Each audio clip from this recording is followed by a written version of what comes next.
What's going on, ladies and gentlemen? I would like to welcome you all to another edition of Wayne's Perspective, where we operate in discipline, decency, integrity, and respect. And I'm coming through a little early, or should I say, one day early with this live stream. So, if you've been checking out a few of my other videos, I did say that my top 10 album session, the first one, covering Only Built for Cuban Links, was going to be done on tomorrow, which, as of this post, it would be July 3rd, 2024. But instead, I decided to do this a day early. I had some time on my hands, so I was like, you know what, let me go ahead and get this out early.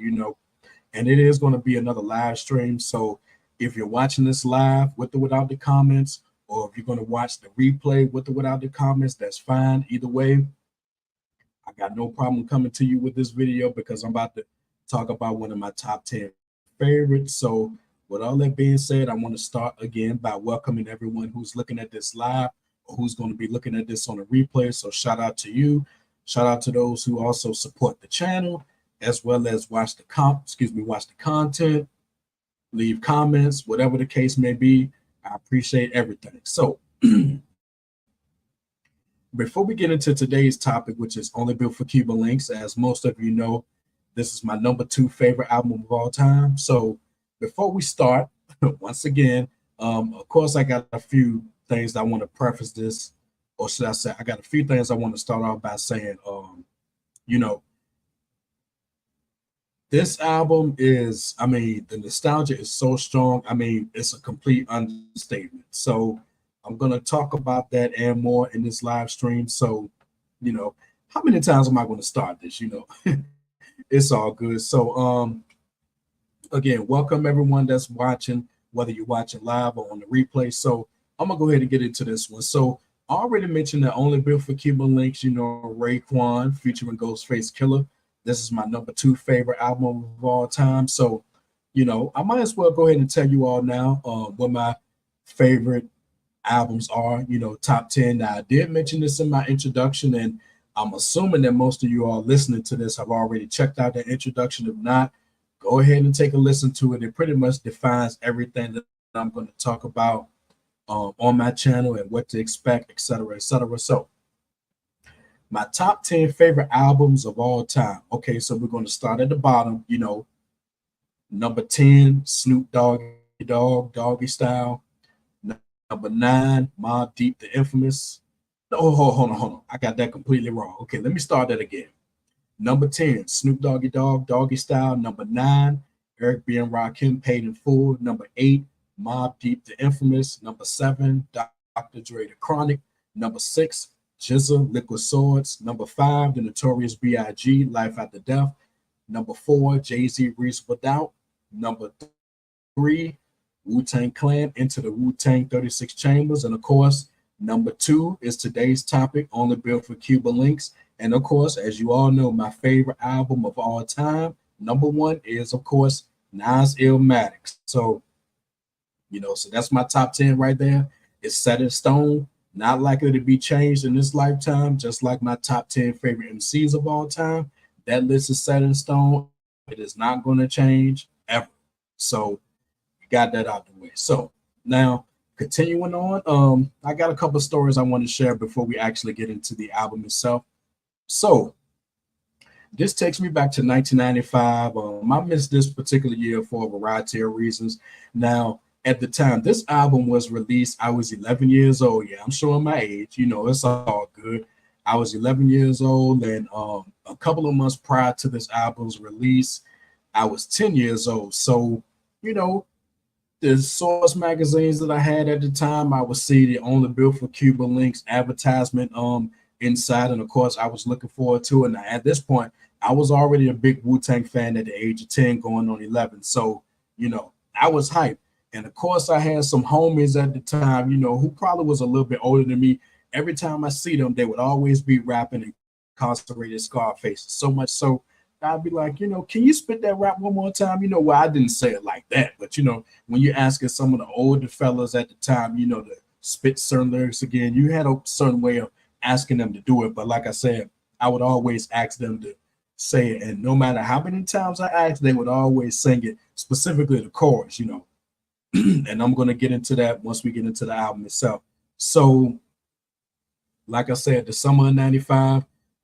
That's when the album dropped, and I'm going to talk about that. Well, I mean, getting into that, it was released on August 1st, 1995. So it is approaching 29 years. And then when we get to 2025, God willing that we see 2025, Only Built for Cuban Linx is going to celebrate 30 years. You heard that right, 30 years since its initial release. And I mean, that's a big deal.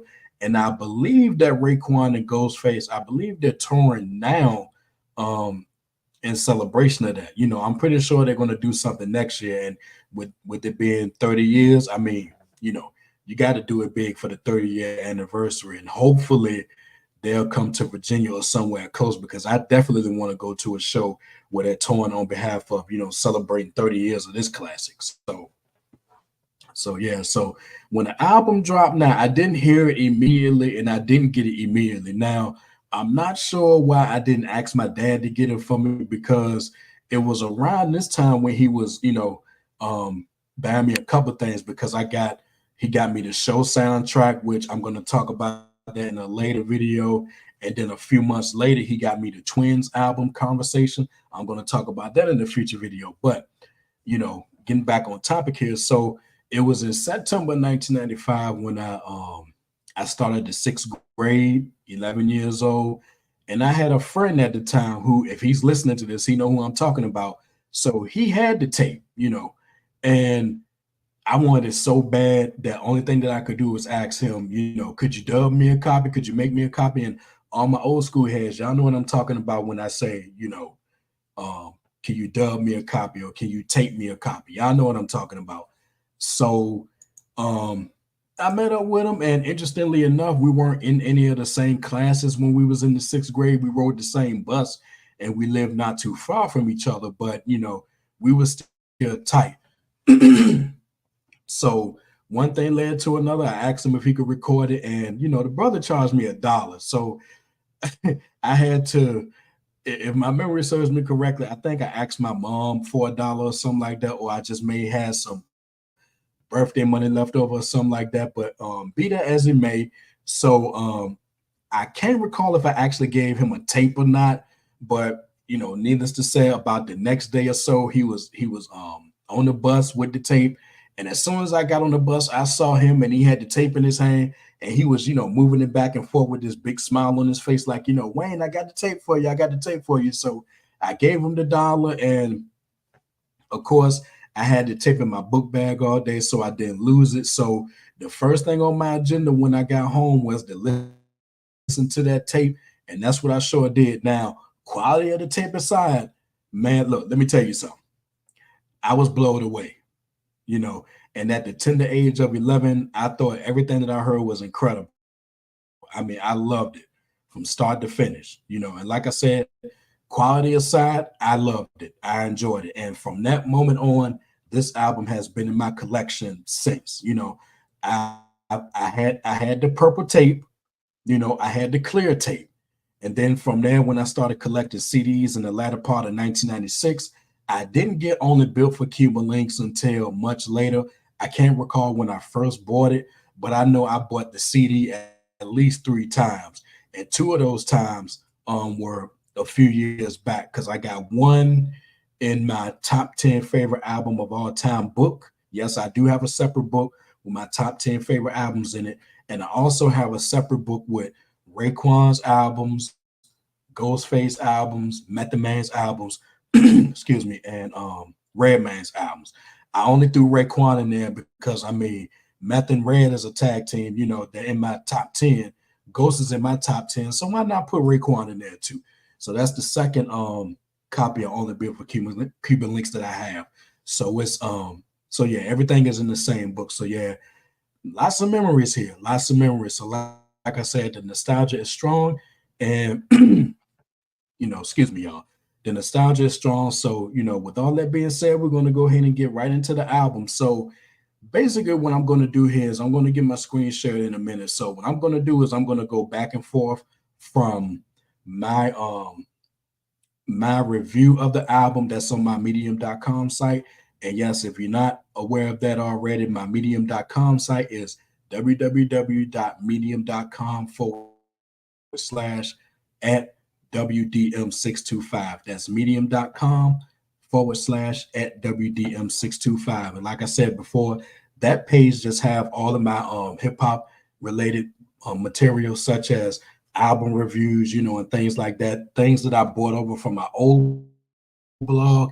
And all I did was do some major edits and put them on my medium.com page so I can basically keep them and I don't have to just keep my original postings, because the original postings could have used some edits, and that's what I basically did. It took some time, but I managed to get everything done. There is one more album that's left to do, and that would be Puff Daddy's No Way Out. I'm not sure if I'm going to put that up for obvious reasons, but that's a whole nother story, y'all. So what I'm going to do here is I'm going to go back and forth. I'm going to go from my review of the album, and then there's also a double XL article, The Making of Only Beautiful Cuban Linx. Now, this article was initially in the May 2005 issue of Double XL magazine.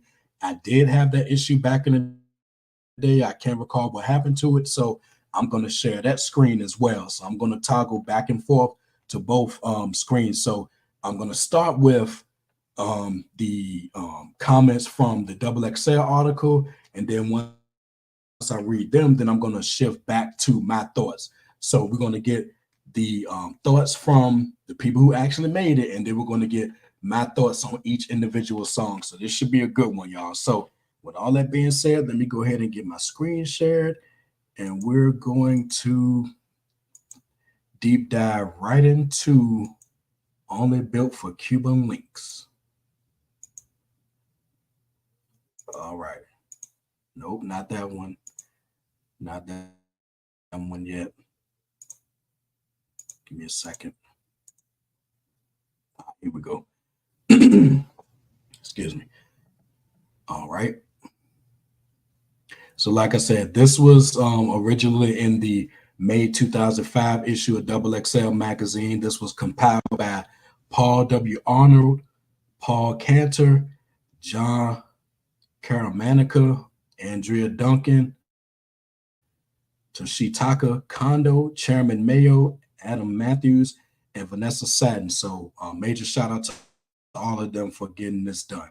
All right. So we're going to start right here. I'm going to read everything verbatim. All right.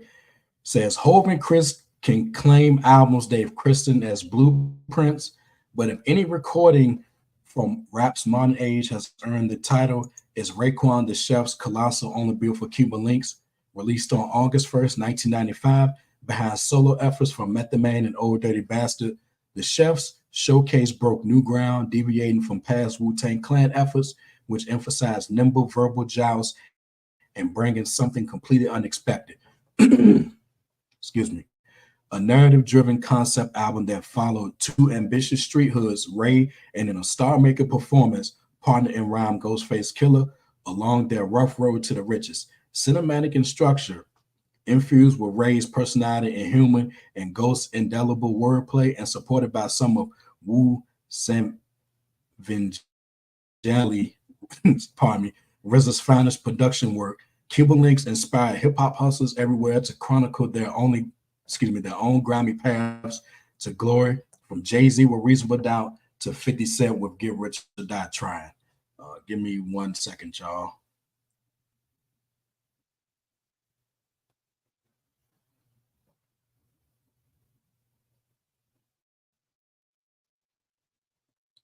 One second.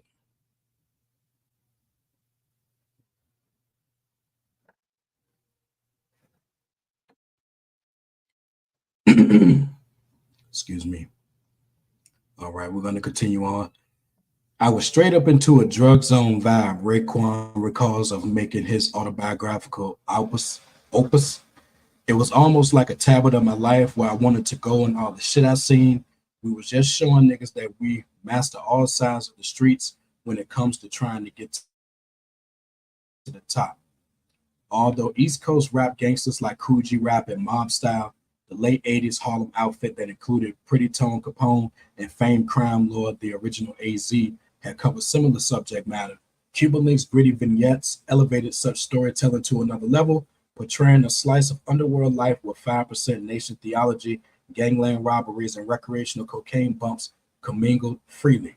The album also kickstarted several trends within the rap game. Cuban Linx was the first instance of rappers adopting mafia inspired aliases, Wu Gambinos, songs like Incarcerated Scarfaces, and Ice Cream initiated slang like politic and butter pecan Rican into the hip hop vernacular, and Cristal became the bubbly of choice for the Ghetto Fabulous set, thanks to Ray and the Clan's endorsement in various song lyrics.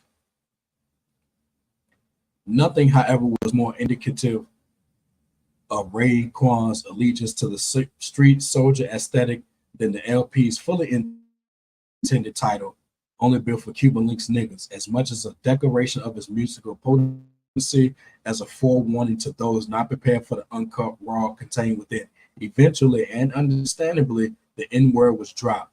Ray also cosmetically distinguished his project or product from those of other artists, insisted on a purple tinted cassette and CD case instead of a conventional clear version.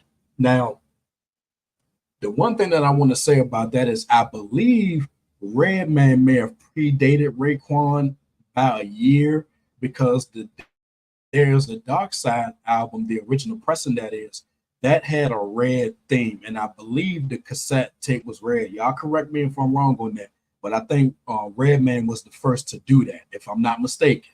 You know, no beef, obviously, but I think Redman started that. All right, so continuing on. I wanted to portray an image that if I was selling cracks or dimes in the street, you would recognize these dimes from other niggas' dimes, he explains. Recognizing that I'm putting myself in another class where this might not reach everybody's table, but for the niggas who table it do reach, it's like, yo, that's some hip hop Bible to the streets. Ultimately, this uncompromising approach remains Cuban Link's most enduring legacy. Raekwon and Ghostface will create their own slang, devote skits to wallaby clocks, use entire dialogue passages from their favorite films as interludes, and invite just one guest star to their coming out party, Nas, because they didn't give two shits about fitting in with what other rappers were doing. As duo spelled out on the controversial skit Shark Niggas Biters, the whole key was to be original. In this spirit, Double XL also breaks form from devoting our expanded classic material tributes to groundbreaking works of the dearly departed. On the then 15-year anniversary of Only Built for Cuban Links' release, we spoke with Raekwon and his collaborators to get their reflections and insights on the creation of this hard-boiled hip-hop classic, and that was by Chairman Mayo. All right, nice little introduction.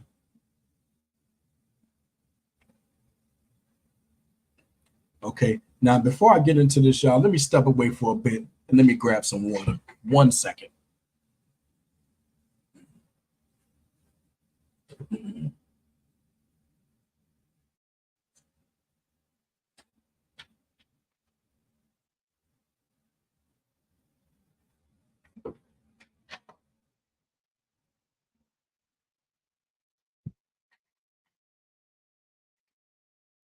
Right, y'all. Okay, so here we have the builders, of course, Raekwon the Chef, aka Lex Diamonds, RZA, aka Bobby Steels, Ghostface Killer, aka Tony Starks, guest starring Ghostface Killer, I might add, Inspector Deck, aka Riley Fingers, Master Killer, aka Noodles, no doubt coming through, Jizza, aka Genius, aka Max Million, Ugar, aka Golden Arms, aka Lucky Hands, Capadonna, aka Cappuccino, Blue Raspberry, guest vocalist, and Nas, guest rapper.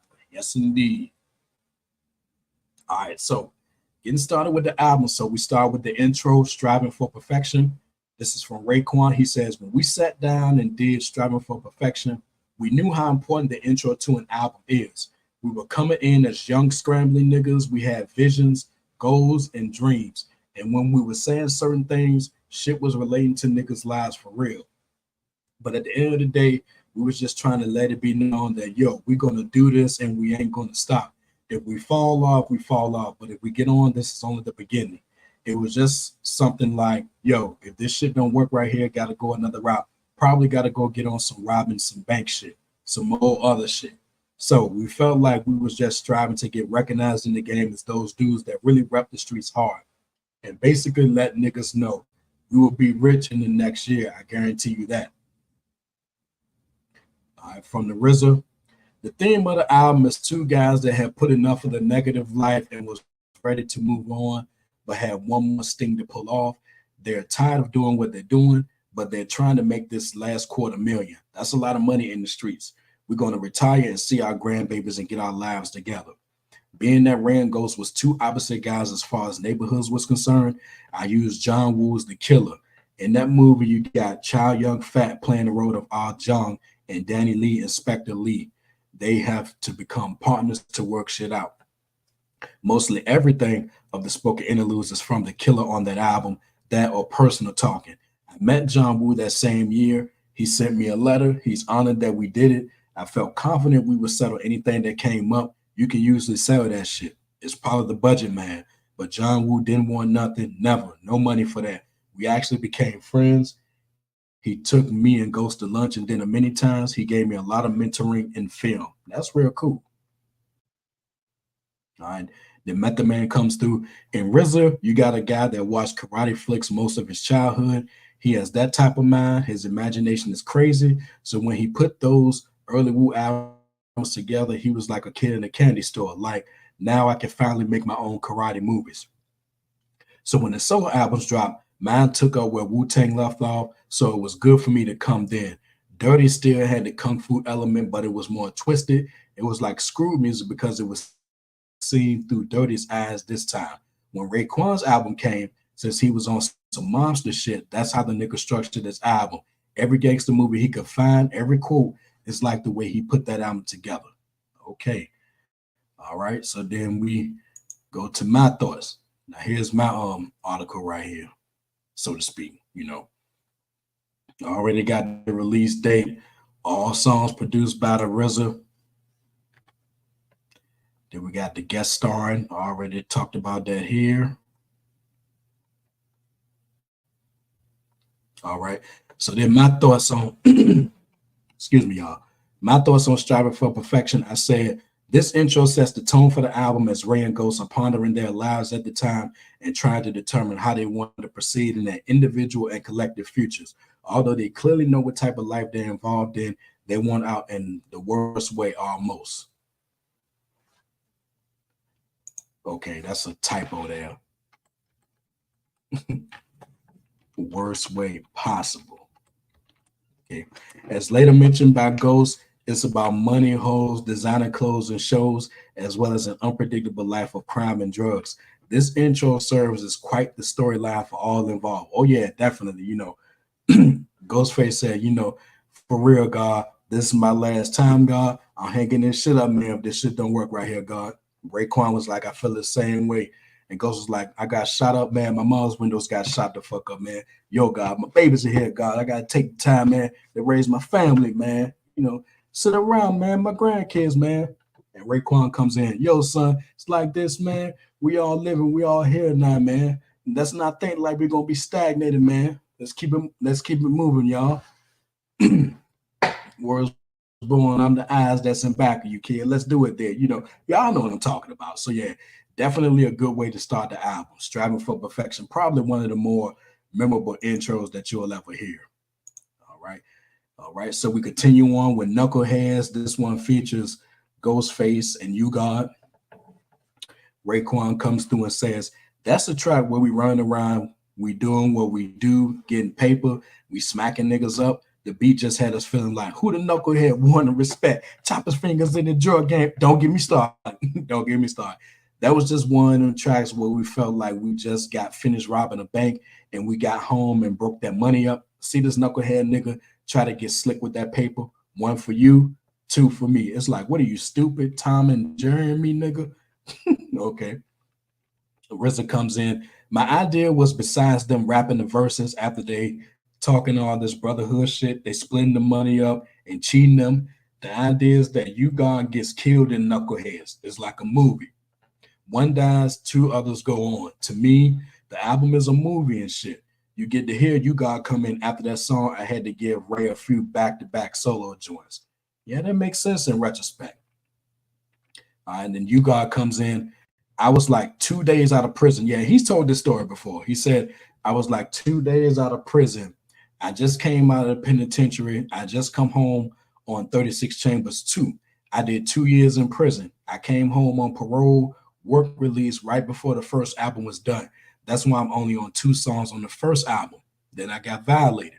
Knucklehead cats out in the world, you know how we do. So I got violated for another 8 more months. Then I came back home and got on Ray and Ghost's album. When I did my verse for Knuckleheads, it was a come up time. Everybody trying to come up and get into the game. I ain't get a chance to do my vocals over. When I did that, I got locked back up again. That's interesting. All right. So then I go back to my words.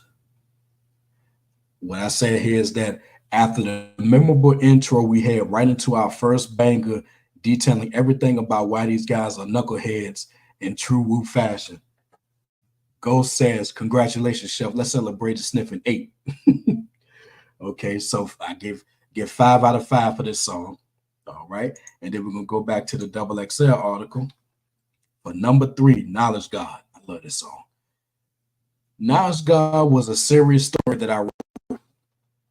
It's like I'm sitting down and writing the letter, but it folded out into the crime scene of what we was gonna do. I was talking about going to hit up a nigga, a real nigga, a store on like a store on. Let me do that again. I was talking about going to hit up a real nigga, a store owner named Mike Lavonia. Now in the song, I think he said Mike Lavoni. I think it. No, he said Mike Lavoni. I think. Of course, I'm gonna listen to it again. Them niggas that be having money in the hood and they be trying to stay out of the way of the tough niggas, but at the same time, okay, he still hold his ground because he got business out here in these streets. He's thinking, I'm not gonna be intimidated by y'all young boys, but at the same time, I know some of y'all young boys might be scheming. That's where that character came from. In the early 80s, cocaine was a rich nigga high. So if you was doing that back in the day and you had knowledge of self, you was a sharp nigga to us because that was the sign of the times then. But nobody ever said nothing about it. The sniffing at the start of the song just started. Just happened. That was a part of the take. When I did it, it wasn't like we knew that was going to be part of the track. I just did it on some, a nigga don't got to yell to hear the mic. A nigga could do another sound to hear the mic. So that happened to come out. I felt when I was sitting down writing that drug paraphernalia rhyme that I could have been a nigga on it like at that time. We could have really been getting skied up, going to get this nigga after that. So it matched perfectly, but that wasn't like we were sniffing coke in the studio or no shit. Yeah. And there's a lot of, and I should have prefaced this earlier, but there's a lot of N-word dropping in here. So, y'all just gonna have to pardon that one. That's coming directly from these guys who actually did this. So, just want to throw that out there. All right. So before we move to the next one, let me go back to my words to give my thoughts here. And I said, Knowledge God, the violin on Knowledge God sounded ill. Y'all remember Ghostface said that on Iron Maiden, the opening song from his Iron Man album. This is one of my favorite songs on the album, as well as one of my favorite RZA beats. I feel the title speaks for itself, along with the colorful slang on full display from Ray. Another 5 out of 5 song. All right. All right. Back to the Double XL article. Number 4, Criminology featuring Ghostface. RZA says, that was me trying to produce like a DJ produce a break beat. Ghost actually asked me to make one of those beats. You listen to old DJ tapes, that's how I made that song, and he wanted his shit to sound like a break beat. He had a rhyme. He knew he was going to change the game. That was the verse that got him recognized. And that's probably I can't really argue with that. I think that's a good point. Cypress Hill DJ Muzz called me up and was like, yo, he killed that shit. He ripped that shit. From that point on, he's the co-star. He wins Best Supporting Actor. Ray got nominated, maybe won or didn't, but Ghost definitely wins. And Ghostface comes in. I wrote that verse in San Francisco. We used to carry the beat machine around a lot. We was out there a good 2 weeks, so RZA was making beats all day. I heard that beat and I love that track. I do too. That the year was 95, hip-hop was still hip-hop, and we was going in. No question about that. I don't know if I was drunk when I wrote that, but I know when I went in the booth, I had a battery in my back fucking with the Ballantine L. I record a lot of my shit on Valentine.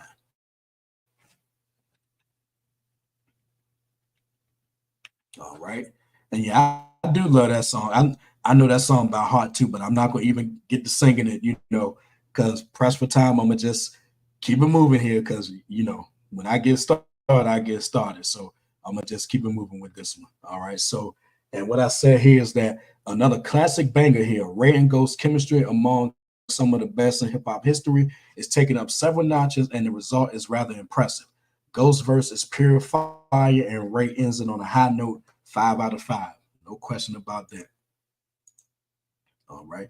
Next up, we got incarcerated Scarfaces. Raekwon says, excuse me, y'all.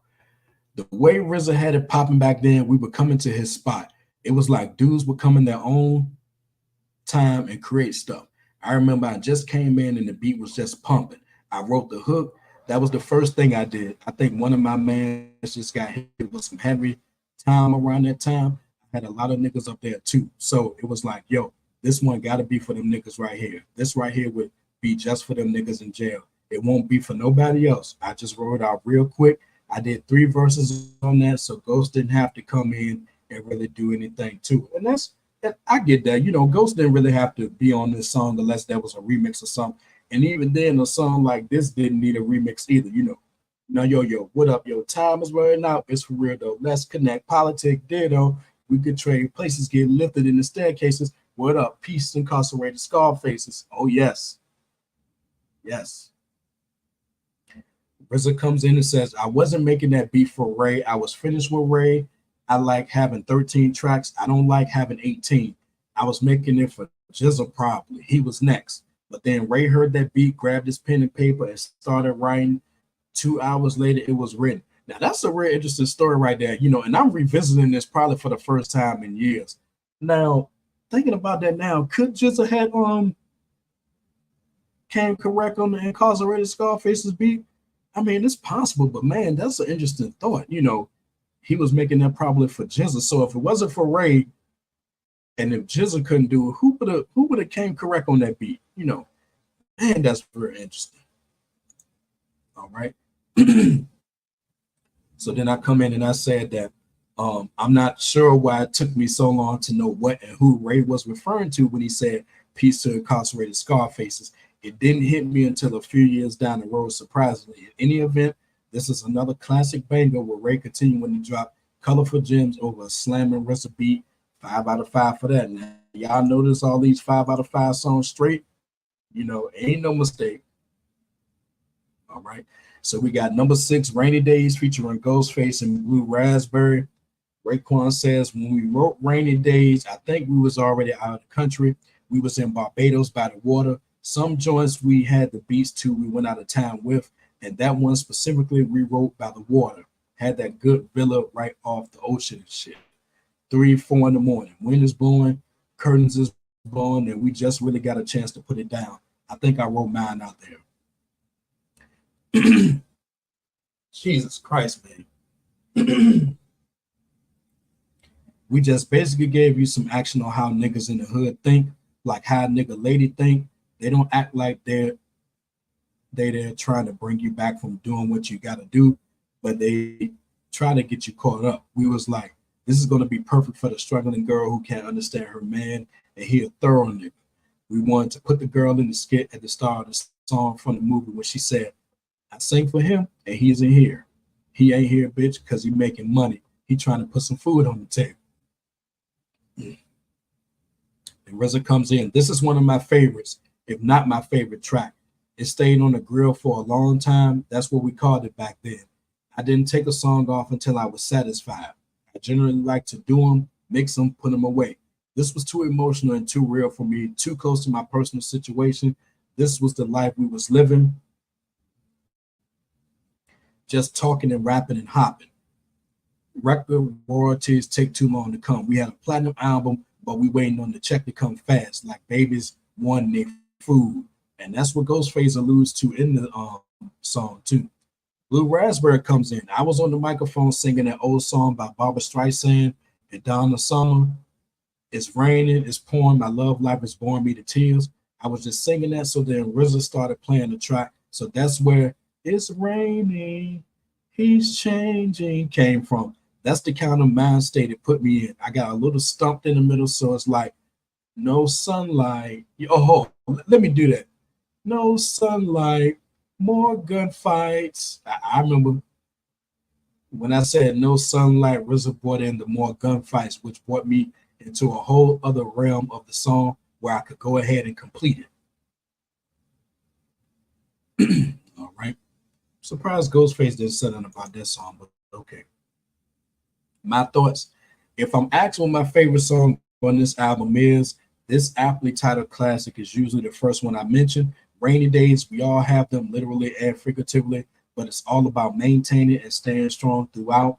Waiting on these royalties takes too long. It's like waiting on babies. It makes me want to slate eat, says Ghost. Great song, dope lyrics and production, and it also came with an equally dope remix, which came out in 1996, and that popped up on a lot of mixtapes too, and it's just as dope as the original. Is it better than the original? I don't think so.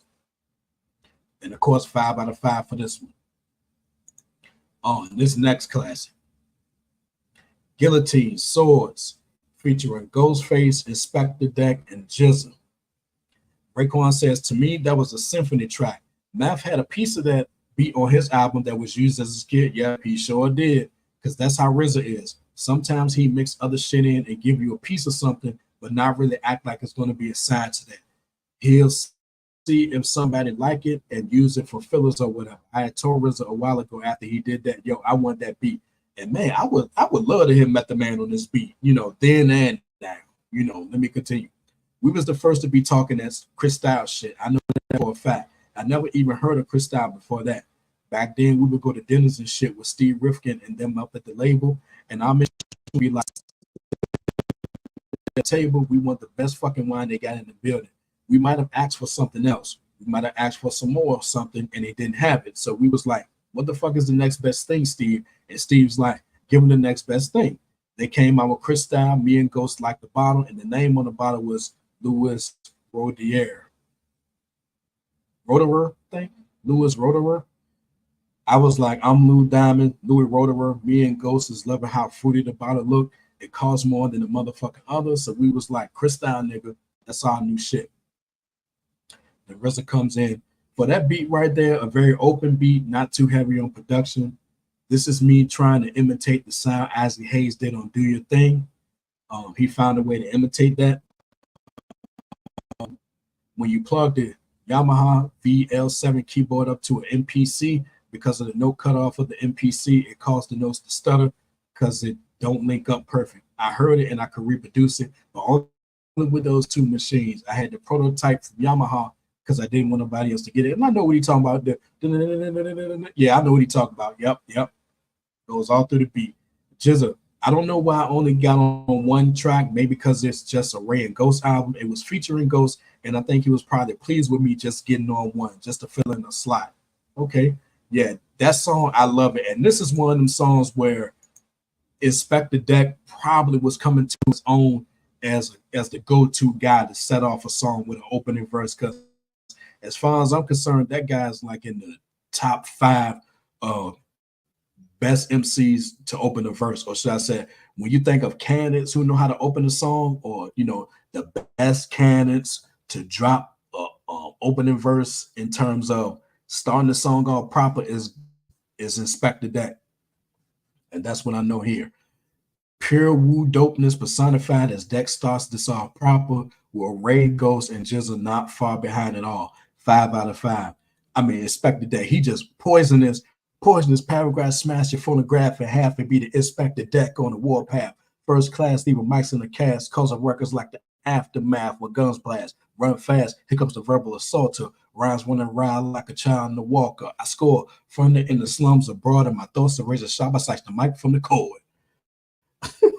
Need I say more, y'all? I mean, everybody comes correct on this one. Ghostface comes in next. Yo, you 14 karat gold slump computer wizard tapping inside my rap vein causes blizzards. I mean, they was going in. Raekwon went in after Ghost, and then Jizza, he closed the song on a dope note. So like I said, classic. Love that song. All right. So next up, we got Number 8, Can It Be All So Simple? The remix show. Can it be out like you know? Check it. Yo, check for my yo. Let me stop. Let me stop. Okay, so Raekwon, the remix came from when we used to do shows when Into the Wu-Tang drop. Me and Ghost used to come out to that part of the beat in the middle of the show. RZA did a little bit of magic to it and touched it and twirled it. Yeah, you can tell too. And Ghost basically was talking about how he got shot back in the days when he was out of town. He started going into his story rhyme shit. Back then, a lot of niggas we knew was in and out of different states and cities, and you know shit could happen. So when he wrote that, I guess he was going back to the time when he got popped. Emergency trauma, black teen headed for surgery. Can it be an out of state nigga try to murder me? I should have stayed in Job Corps, but now I'm an outlaw. Rick, continue to carry a fofo, nigga. There it is. It was like he was just describing the moment. And you know how descriptive Ghostface can be. That's exactly what he was doing. And let me go to my thoughts on that right quick. So what I said was this type remix built largely on the strength of the original, which is also a classic. With everything that's taken place, you just must ask yourself that one question. Can it all be so simple? And of course, that song gets a 5 out of 5, just like the original gets a 5 out of 5. And yes, 36 Chambers, I am going to talk about that in a separate video. You can count on that one. And another nice touch is that on the original, Raekwon starts the song and Ghostface closes it. And then on the remix, Ghostface starts the song and Raekwon closes it. So I thought that was a nice touch. All right. So then we go to the Shark Niggas Biters. Raekwon says it was one of the skits where we was looking at our competition. And when Ghost is saying whatever he was saying, we kind of knew who he was talking about, but it wasn't like we was trying to start a beef. It's just sometimes when you get in that booth and you start saying what you want to say, it just happened. Back then we was feeling good. The liquor's making a nigga feel stronger. We know we coming up with a good album and we letting it be known. Listen, blah, blah, blah, blah, blah. That's all we did. Now, I just want to correct RZA here. RZA said this was the end of the first side. Now, this skit is started side B or side 2. That's what it did. This was the end of the first side. Now, I already corrected that. That's how we thought of it right then. We was letting niggas know we know what we was doing, knew what we had in our hand. Don't sound like none of my crew. Eventually, niggas did bite. If they would have bit it that year, they would have gotten fucked up. We was enforcing, we was fucking niggas the fuck up. You go up out of your meanness. Hip hop had only one rule: no biting. We knew that everybody was already jumping on it already. You had a few niggas trying to clone our shit. Already had a few fake mess popping up. Fuck that. We're going to see you. At one point, a nigga would unalive you if you sounded like them. That is true. Ghostface come in. I didn't want niggas to sound like me. Basically, we was just wilding, starting a lot of trouble. We was airing out at that time. I'm not here to fuck around and start throwing down names, but at that time, niggas knew what was going on and who niggas was talking about. You know how Wu came through. At that time, it was on for anybody. We came into the game like, fuck everybody. Niggas can't touch this, whatever. That was our mind frame back then. We ran all that shit. Jails, streets, Brooklyn House, Rikers Island, and up north, Wu-Tang was what was up. So we was just them two niggas bugging out off of that shit. God bless the dead. I love Big. He's a fucking icon. Even when I seen him out in Cali, I wanted to tell son, yo, let's go ahead and make this record together because I matured through the years. And at the same time, I recognized good music. We shook hands on some peace shit, but that was all because they was on their way leaving out. A day or two later, niggas aired him out. I felt bad like a motherfucker because it was like, damn, the niggas aired out one of my New York niggas. Man, can you imagine that?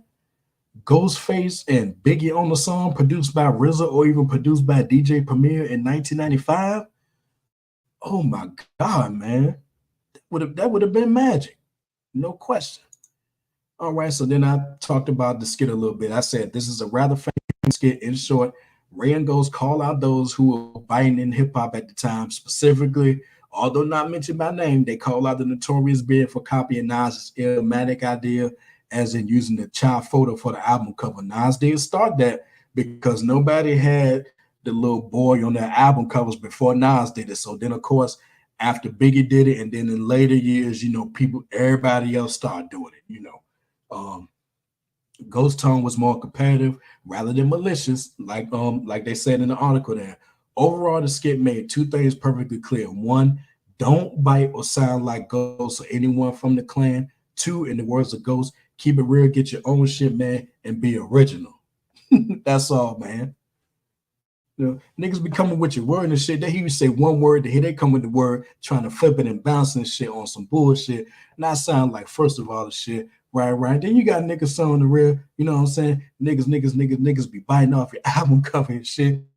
Boom, bad enough they biting lines like niggas killed me, but they came with some nah, niggas be off of nah shit. You know what I'm saying?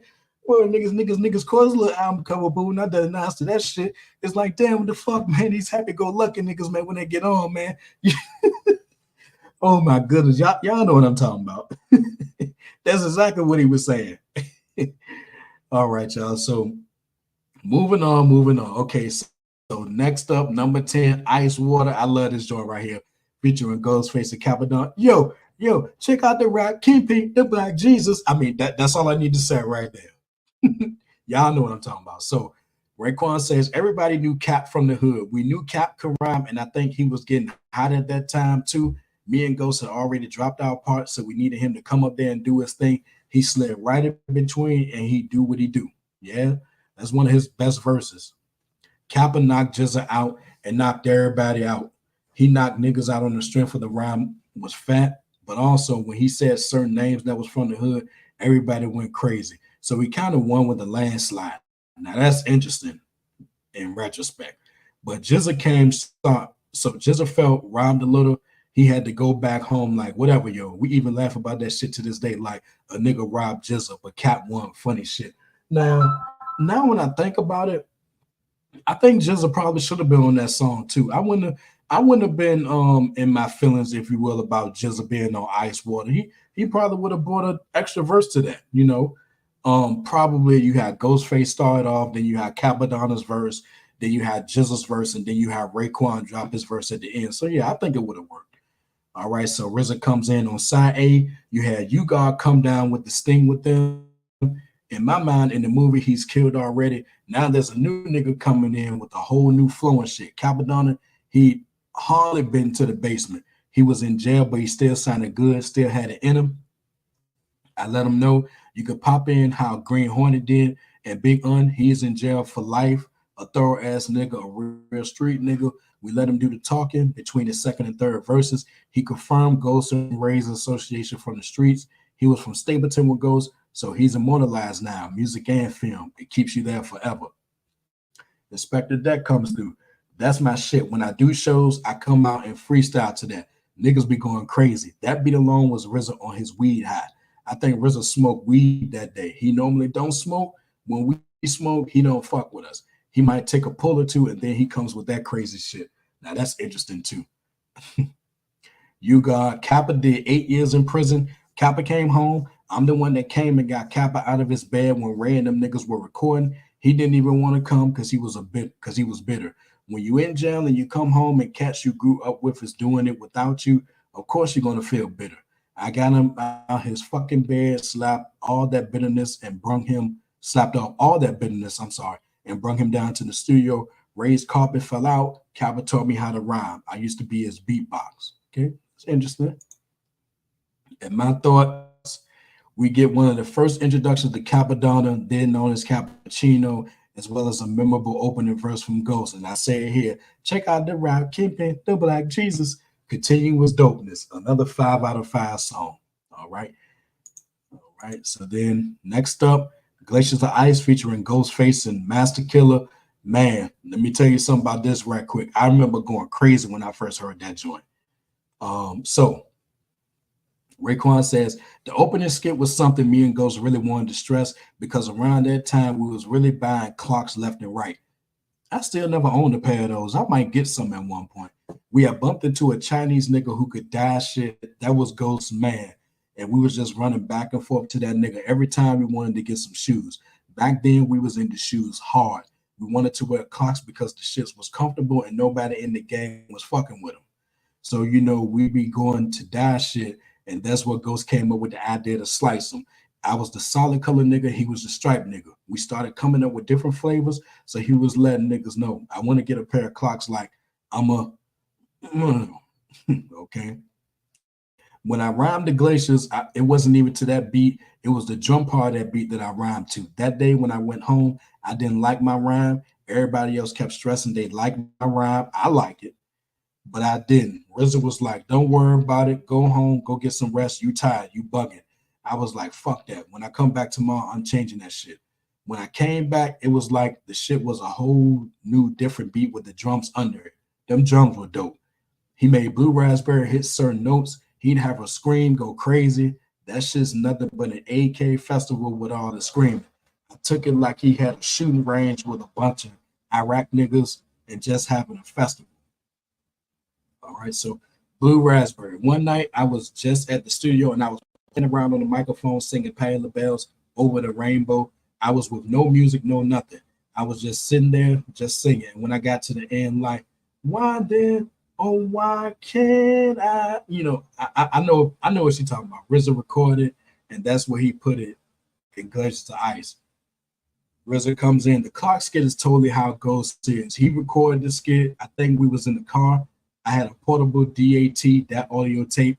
I made everybody get one because no telling where we're gonna be at when an idea hits. Put it under your bed with your bitch, whatever. Ghostface says, we was in the car one day driving around with the DAT machine with a microphone, and we was just talking shit about how we're gonna do it this summer with the clocks. The dime was something I was doing already. I'm an inventor. Niggas can't fuck with me when it comes to style.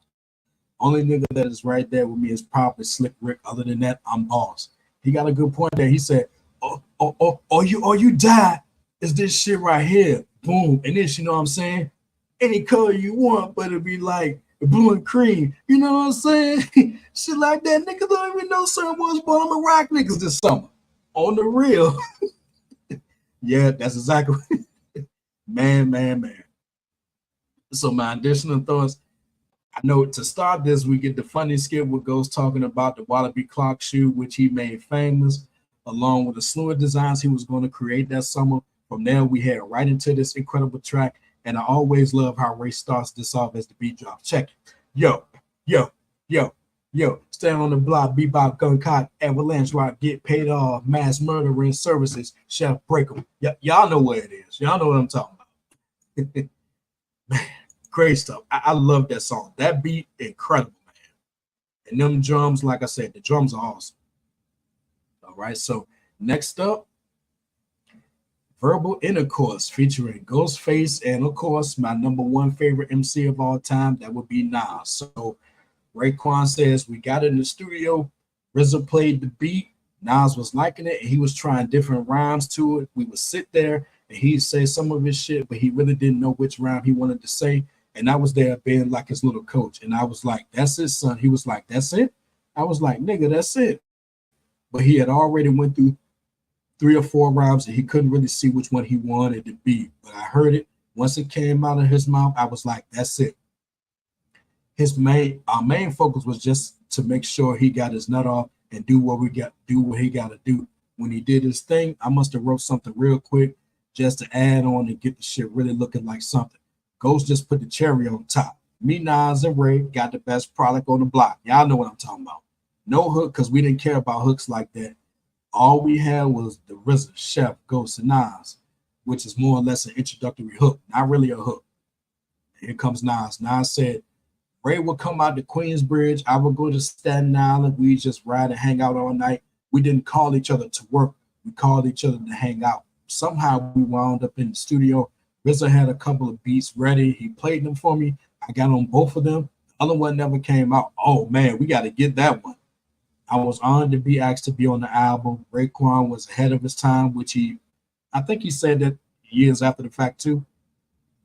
I knew Ray was a classic artist, and the album was going to be a music classic. Oh, yeah. And speaking of classic, well, I'm going to get to that when I get to my thoughts. Ghost said Nas banged it out in one night. He went first with his shit. We all came after. Some was fast. Nas had a couple of verses. He spit one verse to us and then another, not on the mic. He just asked, how this sound? And then we picked the one he spit. He still had the pen in his hand and all the other shit, but son got in there and just threw an ill crack verse. He was on fire. Yes, he was. And I'm about to talk about that now. So I said, oh my, what more can be said about this classic? Nas blesses this with one of the best verses of all time, certainly one of his best. And for the first guest spot from a non-Wu artist, he didn't disappoint. All three MCs dropped jewels here, and it's one of my favorite collaborations. 5 out of 5, no question. So next up, we got the Ghostface solo Wisdom Body. So Raekwon says, in my eyes, Cuban Linx was always Ghost's album as well as it was mine. That's one thing about me. I already knew that me and him was a pair. So even though people felt like it was a Raekwon album, I looked at it like it was a Wu-Tang album, and this is me and Ghost department right here, because dudes don't really talk like that, or dudes talk it but don't talk it like we talk it. So when Ghost had put Wisdom Body up there on the album, I felt like this track is definitely needed and it sounded fly. I wasn't at the studio that day when he did it, but I knew the rhyme he was going to play because I remember RZA kept playing the beat over and over like, somebody got to eat this. That's how RZA is. Somebody got to eat that, whether you want to eat it or not. Somebody got to eat that, and Ghost just ate it up alone. RZA comes through. This track was originally called Fly Bitch Shit. At the time, Ghost became Tony Starks. On that song, Ghost came in and did that song one day. I actually put it in the stash. It was Ghost by himself at first. Then Ray jumped on it. I was like, no, it's too personal to Ghost. It was a glitch in that performance, the way he did it the first time on ADAT. He never came with that wetness of voice. He's more high-pitched when other producers work with him. His voice should be compressed on 90 MHz and sloped down. I know that. Other producers and engineers don't know that. I had 9 compressors, one for each MC that I could just patch in. That's real interesting, man. And there is a glitch at the beginning when Ghostface starts. He said, check the bringing sounds that I invent. That's that glitch that RZA is talking about. And then Ghost comes in. He says, you can hear the punches in there. There are a few punches in there right in the beginning when I said, check the banginess. That's what I just mentioned. You can hear the shit switch up a little bit. RZA had to punch the other take in because back then, since I was drinking, I slur a lot, so I had to do a bunch of takes. You can hear that I'm a little drunk if you listen. That's why I punched in, because I fucked up one of my words. So I just kept the beginning and put the other take in. That's the thing about these albums we made earlier. We used to keep a lot of fuck ups that were made it raw. Everything ain't always got to be too perfect. And that's a good point right there. Everything ain't always got to be too perfect. You know, I definitely get that. That's a very good point right there. And speaking of very good, I say about this song, Ghost got a solo spot on this album, and when it came to the ladies, well, you knew what to expect. This song may have been last, but I'm sure he meant every word he said. 4.5 out of 5, and that's why RZA said it was too personal to Ghost. No question. So next up, we got Spot Rushers. RZA says Spot Rushers was another example of that zone. I wasn't really feeling the beat. Okay, so I did have it incorrect all this time because I thought that Raekwon said he didn't like the beat, but RZA wasn't really feeling the beat. He said, I was done with Ray's album. Another time I was making beats for Jizza. Ray and me got a similarity. We workaholics. We dedicated to the cause. It's one of those things where he came in and aired it out. And to me, it saved the beat. I still don't like that beat. I still wanted to get it off the album. The 2 gunshots at the end, just in case you got bored, I was bringing you right back. I mean, I didn't have a problem with that beat. I mean, it bangs, you know, no question about that, but it's all good. To each his own. All right, so I said it sounded like something straight out of Coogee Rap's book. We get some fine storytelling from Ray, something he would come to be known for throughout his career.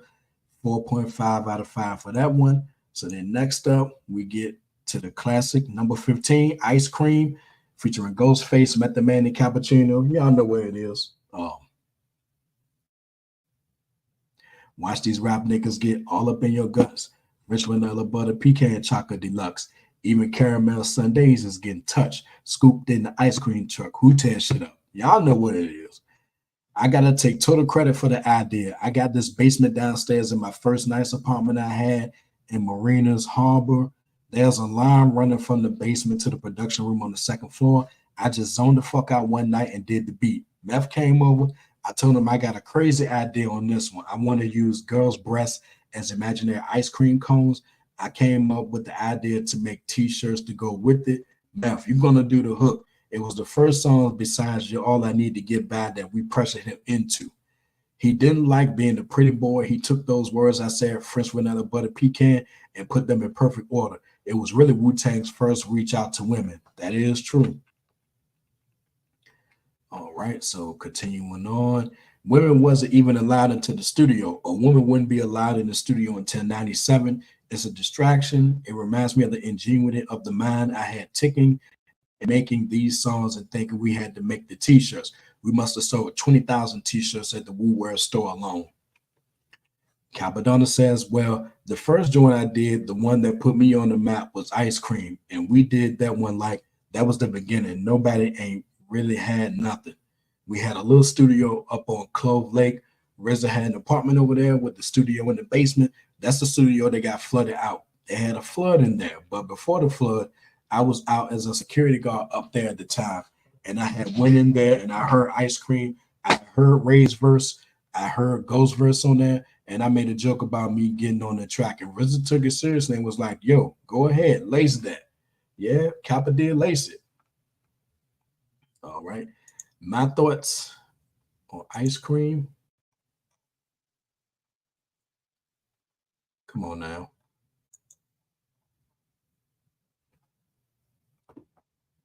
Okay. I said, who said the Wu didn't love the ladies? This classic was one of the best songs in 1995, featuring largely dope verses from all involved. Ray's verse still has me scratching my head at times, and I remember the book from Meth. 5 out of 5. Definitely a classic right there. Yes. Things are freezing for a little bit. Give me 1 second, y'all.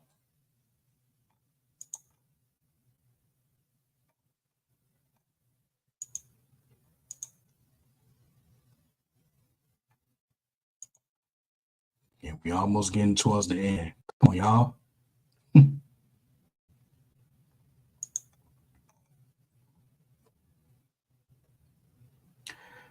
Oh, now things want to freeze. Any day now, any day.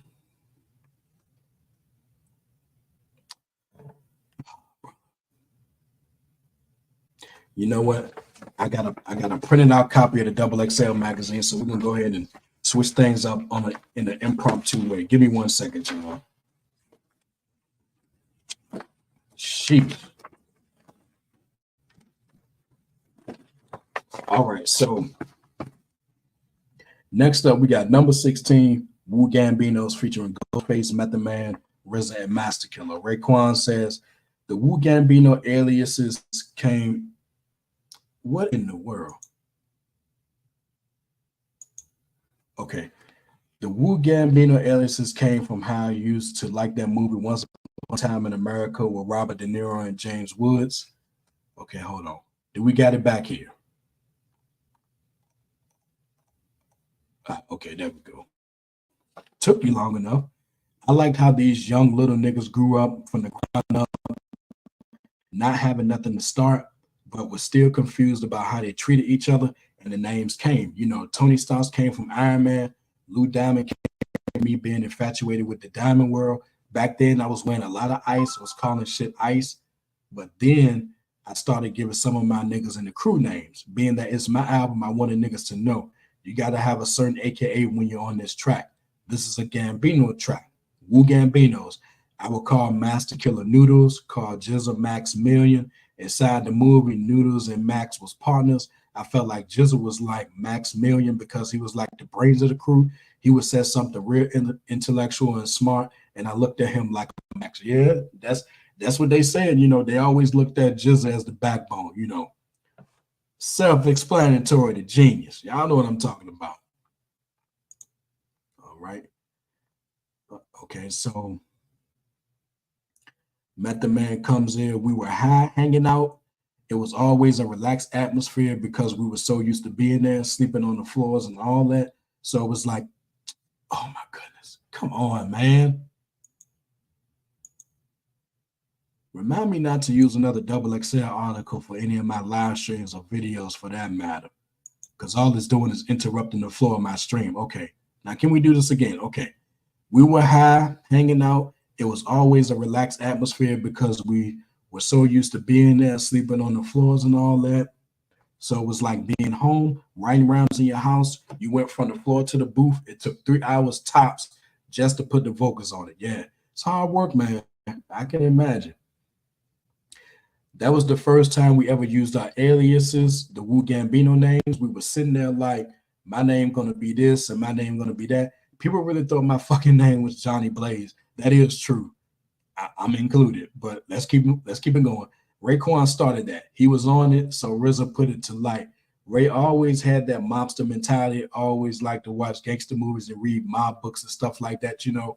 So he pretty much knew the names of these cats and what they was about and stuff like that. He polished his whole style like that. Plus, Staten Island is known for mobsters. That's where the Italians live. Not saying all Italians are mobsters, but you know, we ain't blind and shit. All right. So then, all right, my thoughts on Wu Gambinos. All right. Under their familiar aliases, all five MCs blessed this tight RZA production. Basically, leave you one more, and this is another 5 out of 5 song. Speaking of this song, there was also a Hidden Chamber remix that came out either in 96 or 97. It graced a few mixtapes. And even if you listen to it on Spotify, they call it the Hidden Chamber remix, even though the version on this album is not the Hidden Chamber remix. Okay. Now, the Hidden Chamber remix is pretty good, but the original version that made this album is the better one. You know, so I do want to say that. And since I'm right here, I just comment on Heaven and Hell featuring Ghostface Killer. What do you believe in, heaven or hell? You don't believe in heaven because we're living in hell. Well, those two lines can certainly be applied to today's world in certain ways. Ray and Ghost do an effective job painting this verbal picture, which is also a 5 out of 5 song. And we go back to the article. So Ghostface says, this was one of the first songs recorded for Cuban Linx because we made it for the Fresh soundtrack. Now, that I did not know. I did not know that this was on the Fresh soundtrack until now. You know, I mean, I know I read this article before because I had the issue that this was in, but, you know, you can tell it's been a while because I don't recall this song being on the Fresh soundtrack. Now, I knew that Jizzle's I Got Your Back was on there, but I didn't know Heaven and Hell was on there too. Real interesting, y'all. So Ray wrote all of it. Then we just broke it up. I just did it with him. So I was right there. I was the co-signing, like, I'm going to say this part. There's a lot of things me and Ray do like that. I might write and be like, yo, here, son, just say these parts. But on that one, he did that. We recorded the same day. Jizzle said some artists work together. I've thrown lines at brothers and I've gotten lines from brothers. That's how we get down. Okay. So now the next song, North Jewels. Now, for those who own the cassette, like I did at one point, you didn't get this song. You know, this was at a time when bonus tracks, I mean, depending on the album, the bonus track could either be on the cassette and not be on the CD, or it could be on the CD but not be on the cassette. It just depended on which album that you got. Now, Cuban Linx was one of those albums, I'm sorry, where this bonus track was only on the CD and won't on the tape. So again, if you got the tape but didn't get the CD, you didn't get North Stars. You know, now there was a point before I got the CD, I knew about the bonus track. And I was like, man, I got to hear that. And years later, I did, you know, when I finally got the CD. So we closed the album with this. Raekwon says North Star was a track I really, really wanted on my album. It was a track that I felt the vibe of it was motion picture like. I was having a vision of that song. I could just see a little kid looking out the window, just eating a $100,000 bar. He could have been on the 7th floor, 8th floor. And he was just looking out the window, just looking at all these niggas out there in the street doing their thing, how they eat, how they get money, how they out there just trying to get that money. Back in them days, niggas would run up to cars and stick their drugs in the window to make niggas buy them or whatever. So that beat always reminded me of some slow theatrical trouble that's about to take place. The inspiration that Papa Wu was saying, he was more or less giving a documentary of me with the words he was saying. He was talking about me like, yo, just keep your head up, man. Don't let nothing get you down. Just trying to really inspire me from an OG's point of view. And in the hood, OGs is legend to us, and that's true. So then on that note, I remember Papa Wu was saying, if you what did he say? I think he said, if you don't know where you no, he said the child that you were makes you out to be the man you. He said that. He said if you don't know where you're from, you damn sure don't know where you're going. So I always remember those two things right there. So yeah. So continuing on, RZA said, "Fly bitch shit" and North Star was one song, but I separated them out. The idea is Ray did everything he had to do. Everything is over now. The job is over. Mission is over. It's a perfect closing to the album. It really is. I mean, Heaven and Hell is a perfect closer too, but North Star, it makes it an even more perfect closer too, I think. Papa Wu was a very smart mentor in the younger days to me in ODB. I formed Wu-Tang Clan. Everybody had dibs and dabs of street knowledge, knowledge of self. I brought him in to be a mentor to these men. Like, I love them. And you're the only person I know that have the intelligence to keep them in sync with knowledge. It's very poisonous unless they got proper guidance. He was the smartest man I ever met at a certain time in my life. After 2 years, they turned him into a Wu-Tang member.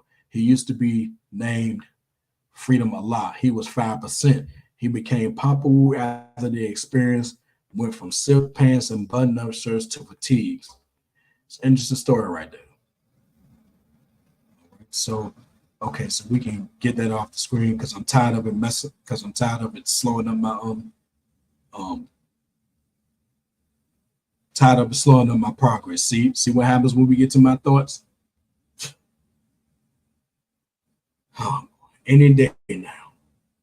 Like I said, just reminded yourself, do not use another double X magazine article for a live stream. Give it a second, y'all. It's twirling. It's doing this thing.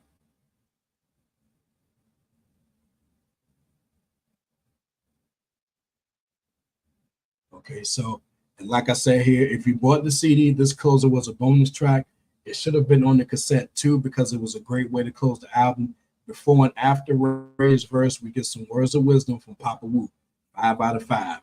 And that brings us to the end of this particular album. So we're not done yet, y'all. We're not done. So I'm gonna give my closing thoughts at the end. So now what I'm gonna do is I got 2 articles, or should I say 2 album reviews on this album.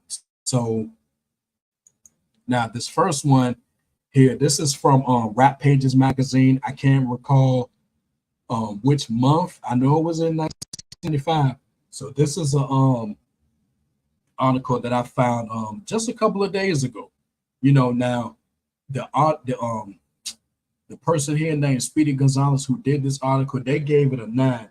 Now, when you're talking about album reviews from Rap Pages at the time, a 9 was almost like a 4.5 album in the source. Now, if you get a 10, which I don't think they ever gave in the album they reviewed a 10 was quote unquote Bring the Noise. Whereas in the Source magazine, 5 Mics was a hip hop classic.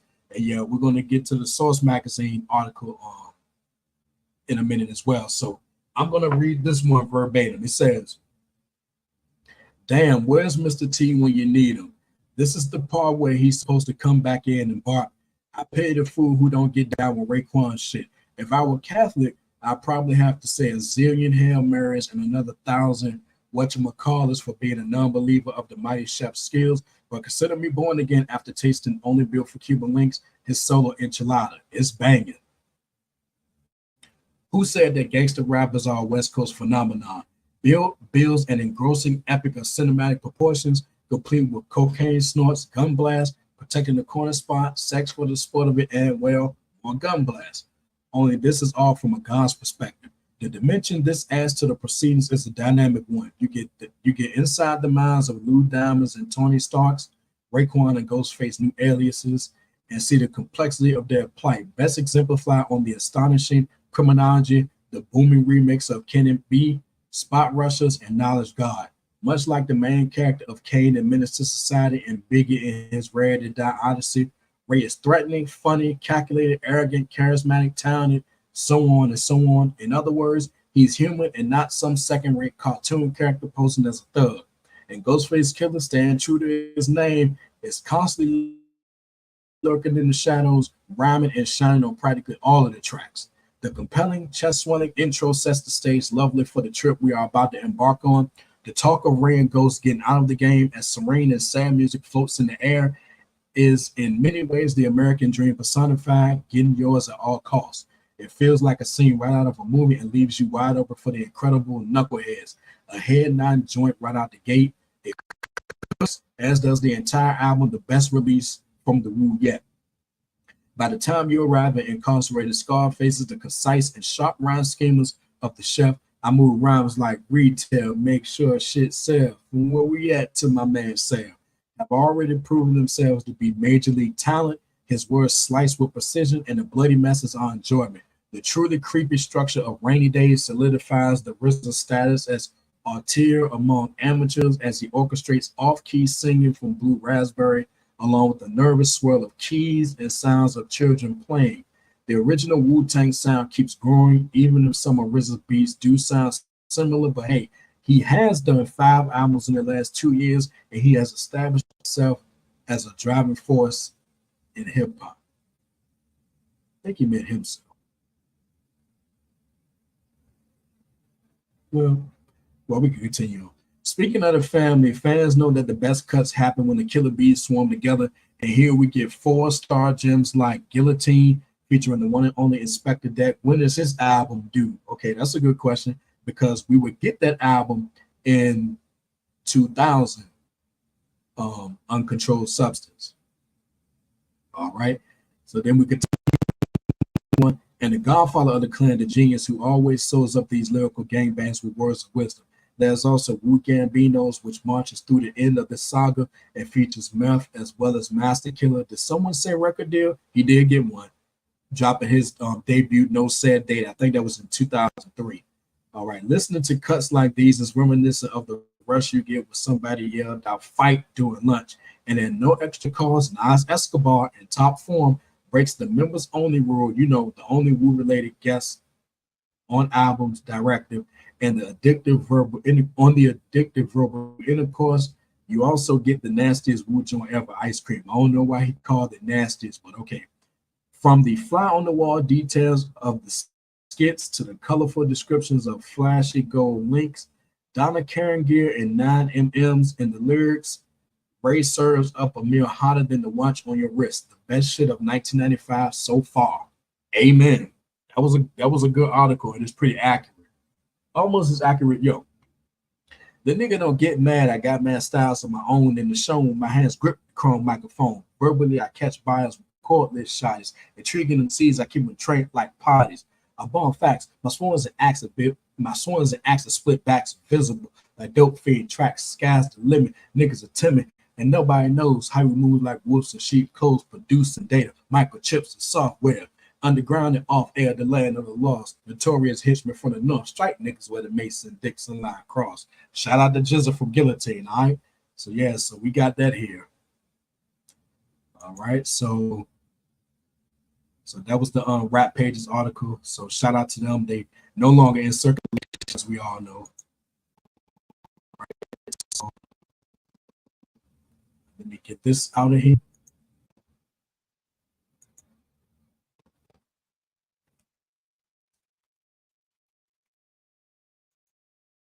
All right, so next up, I have the Source magazine issue from September 1995. This one had Mike Tyson on the front.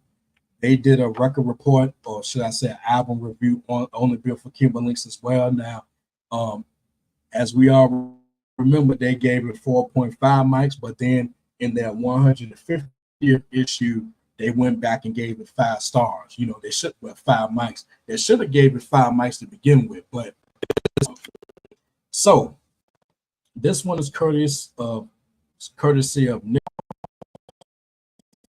Somehow the rap game reminds me of the crack game, said Nas on Illmatic's Represent.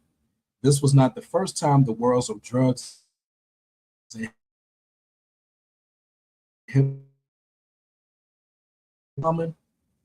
fast money, fast females, and the promise of a fast way out of the ghetto. Rappers have often detailed the exploits of their brothers out there slanging. many of them admitting that they too lived foul before entering the music business. Raekwon's solo debut on the bill for Cuban Linx blurs the lines between the two, combining massive lyrical force with the desperation of a hustler who's seen it all and who's ready to go straight, but not before making one last big score. Raekwon has always brought his own special flavor to the Wu cipher. He sprays out lyrics like gunfire, forming vivid tales of life out there on the main streets of the ghetto. On Cuban Links, a barrage of sound effects, screams, samples, and dialogue conjure up images of a gangster movie complete with backstabbing hoes, drug deals gone bad, and countless rubouts. Spot Rusher sports a Wu style piano hook and tales of high living in a straight fucking up the competition. Wu Gambino's is all about cold-blooded assassination and features fierce verses from Meth and the RZA. Incarcerated Scarface's details Ray's master plan. Thug-related style attract millions. Fans need to understand my plan. Who's the kid up in the green land? Me and the RZA connect. Blow a fuse, you lose. Half-ass crews get demolished and bruised. Y'all know what it is. Production-wise, this may be the RZA's most impressive feat yet. The beats are all solid, and while many aren't as catchy as those on the previous Wu solo joints, the tracks instead are suited to the distinct flow of the chef, who weaves in and out between beats, but there's definitely no shortage of head nodders. Guillotine is as sharp as its title, a true trunk rounder featuring dope verses from the Genius and the much slept on Inspector Deck. Glaciers of Ice sports a multi-layered sound and a spooky keyboard loop. But what truly sets Cuban Linx apart is the sheer abundance of well-written, complex lyrics. Virtually every Wu MC rips shit as well as special guest Nas, with only about half the tracks being strictly solo. The end result is one of the best rap LPs of the year, if not ever, and another success for Shaolin's finest. Amen. That was a good article right there. So Rap Pages and the Source knew what they was hearing at the time, because I mean, both of them said that Cuban Linx was the best album of '95 so far at that point, and it really was. I mean, you can't go with that. I mean, you can't go wrong with that, because I mean, it was a great album. So, man, so looks like we're at the closing of this live stream. So before I give my ultimate closing words, I just want to touch on a couple of things. So in 2009, Raekwon would come through with Only Built for Cuban Linx 2. Now, is it better than the original? No. Is it on par with the original? No. But the key thing here is that from a 2009 twist, Raekwon and the crew was able to what's the best way to put it? They were able to bring a 2009 twist to the album, and that was my pick for the best album of 2009. It's definitely one of my personal favorites. I do have some nostalgia behind that, but I won't go too much into that until I actually talk about the album itself. But yeah, I give it 4.5 stars. Will I give it 5 stars in due time? Maybe, but from the first time I heard it all the way up to the present day, I give it 4.5 stars. It's a great album. Immobilarity, I'm going to talk about that on the channel. The Lex Diamond story, I'm going to talk about that on the channel, but I think I may do Only Built for Cuban Linx as part as a separate video. I might, but we'll see how that goes. But yeah, the long wait was worth it for Only Built for Cuban Linx Part 2. And speaking of which, now Raekwon did note on the Shaolin versus Wu-Tang album, on the Cuban Linx 3 coming. Don't know when, but the time is running. I still believe that. Now, don't quote me on this, but is it possible that Only Built for Cuban Linx could be Raekwon's last album? We don't know, but I'm looking forward. I'm definitely looking forward to part 3.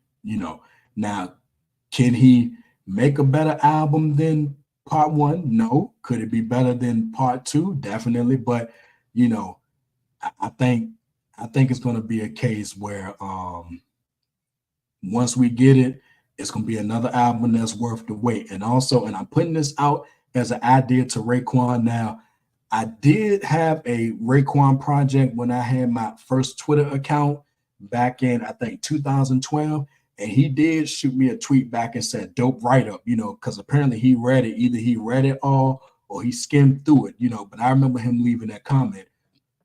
And somewhere in that article, I believe that I said that, well, no, I think either it was in that article or was sometime later when I was like, if he does bring out only built for Cuban Links Part 3, then what he should do is, in addition to having the Cuban Links as a separate CD, and I do hope that the CD is released. I know it's a lot of streaming going on nowadays and stuff like that, but I still think that the CD should be released.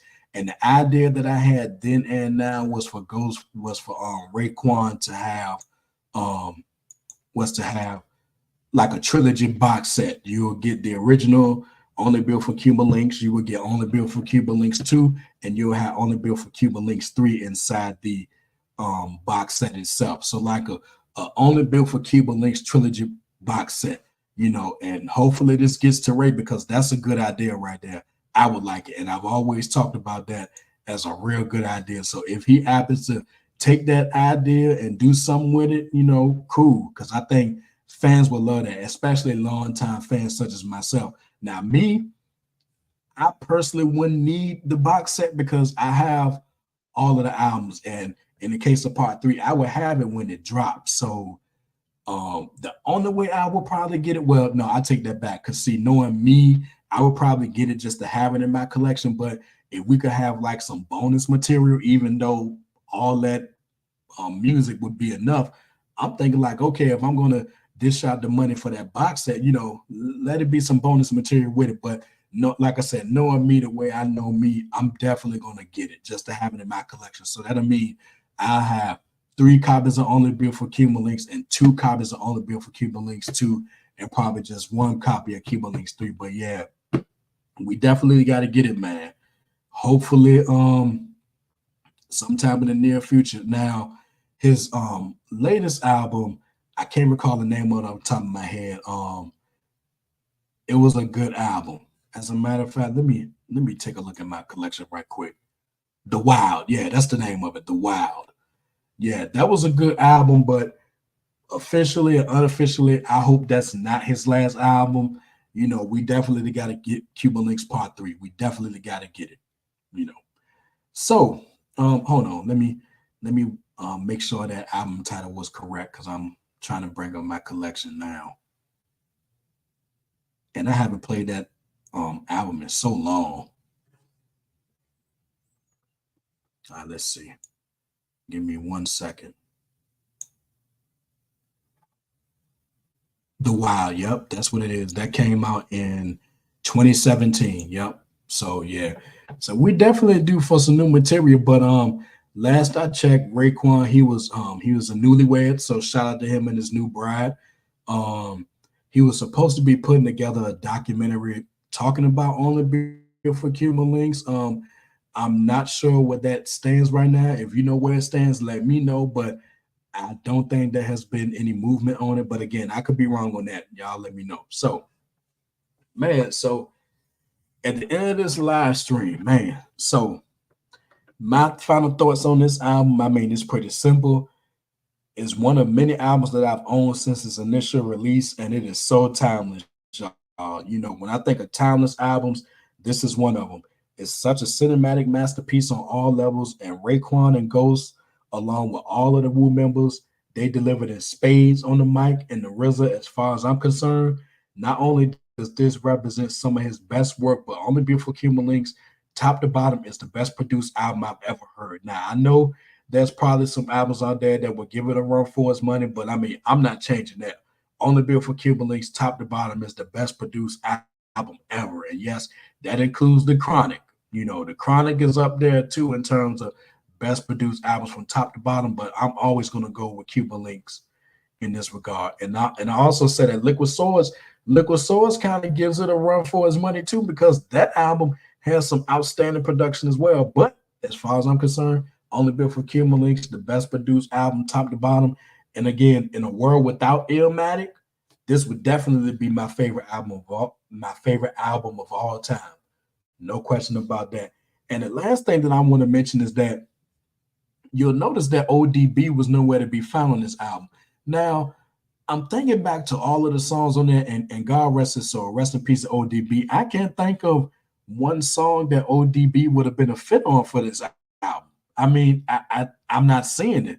I didn't see it then, and I'm not seeing it now. I mean, mm, I don't know. Maybe he could have done the intro to Wu Gambinos, but then the intro to Wu Gambinos was tight. It didn't need, old dirty bastard to bring it in, with all due respect. So I can't think of any songs that ODB would have fit on, Now, if y'all think differently, let me know. Maybe I'm missing something, but yeah, you know, conspicuous by his absence, there was no ODB presence on here. But like I said, I don't think that there's any songs that he would have fit on this album at all. But yeah, like I said, man, a classic in every sense of the word. It's a timeless piece of work. Raekwon and Ghost and everybody, like I said, they delivered in spades. This is the best produced album from top to bottom. And again, in a world without Illmatic, this would be my number one favorite album of all time. No question about it. So, with all that being said, y'all, we are done with this live stream. We've come to the end of talking about this classic from 1995. Raekwon guest starring Ghostface Killer, only built for Cuban Linx. And like I said, next year, August 1st, 2025, that'll mark 30 years since its release. 30 years, So shout out to them brothers for this. Everybody who played a role in this, my heart goes out to you. I want to thank you for such an incredible album, top to bottom, some of the greatest material I've ever heard. Thank you for the memories. I'm always going to listen to this album as long as I'm here. And like I said, man, in a world without Illmatic, this will be my favorite album of all time. No question about that.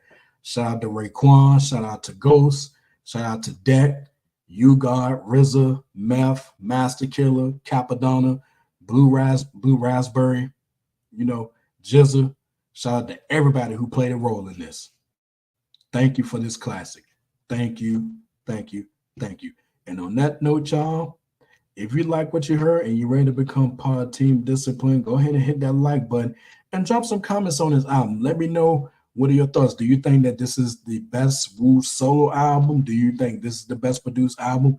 What's your favorite song? Do you think it's overrated? I don't think it's overrated. All the praise that this album has received from its release all the way up until present day, it deserves it across the board. So just let me know what you think. And last but not least, go ahead and hit that subscribe button and let me know. Hit that subscribe button along with the bell so you're notified when I drop new videos. Yeah, I'm excited, y'all. I'm probably going to bump this album as soon as I finish this live stream. But on that note, y'all, until next time, my people, take care of yourselves. And until the next live stream or the next video, have a good night.